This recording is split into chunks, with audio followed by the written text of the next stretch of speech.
കേന്ദ്രമന്ത്രി ജോർജ് കുര്യൻ രാജ്യസഭയിലേക്ക് തെരഞ്ഞെടുക്കപ്പെട്ടു.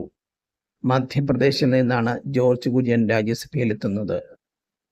ഇന്നലെ മധ്യപ്രദേശിന്റെ തലസ്ഥാനമായ ഭോപ്പാലിലെത്തി അദ്ദേഹം വരണാധികാരിയിൽ നിന്ന് വിജയിച്ച സർട്ടിഫിക്കറ്റ് ഏറ്റുവാങ്ങി. മധ്യപ്രദേശ് മുഖ്യമന്ത്രി ഡോക്ടർ മോഹൻ യാദവ്, BJP സംസ്ഥാന president VD Sharma, Lok Sabha MP Vivek Kumar Sahu എന്നിവരും കുര്യനൊപ്പം എത്തിയിരുന്നു. കേന്ദ്ര മന്ത്രിസഭയിലെ ന്യൂനപക്ഷ ഫിഷറീസ് കാര്യ മന്ത്രാലയത്തിന്റെ ചുമതലയുള്ള ജോർജ് കുര്യൻ കേരളത്തിലെ കോട്ടയം സ്വദേശിയാണ്.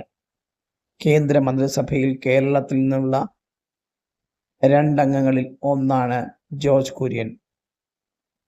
കേന്ദ്രമന്ത്രി ജോർജ് കുര്യൻ ഉൾപ്പെടെ BJPയുടെ 9 അംഗങ്ങൾ രാജ്യസഭയിലേക്ക് തെരഞ്ഞെടുക്കപ്പെട്ടതോടുകൂടി രാജ്യസഭയിലെ